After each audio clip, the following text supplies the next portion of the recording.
ইউনুস আলাইহিস সালাম নাম শুনেছেন কিনা? আমরা সবাই জানি তিনি মাছের পেটে ছিলেন।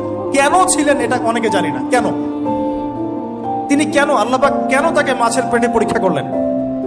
কারণটা আমি বলছি, সূরা আম্বিয়া পড়ে দেখবেন। তিনি যখন দাওয়াত দিচ্ছিলেন কওমকে, কওমের অনেকেই দাওয়াতটা রিসিভ করছিল না। একটু রাগান্বিত হয়েছেন তিনি, সামান্য একটু রাগান্বিত। আমরা হয়ে যাই না এখন? আরে কতদিন থেকে দাওয়াত দিই, মানুষ কথাই শোনে না।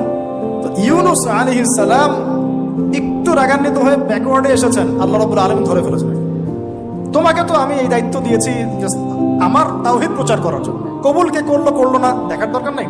আল্লাহ পাক তাকে ওই পরীক্ষায় ফেলেছেন, 3 দিন 3 রাত মাছের পেটে। তখন তিনি কি দোয়া করছেন? লা ইলাহা ইল্লা আনতা সুবহানাকা ইন্নী কুনতু মিনাজ জালিমিন।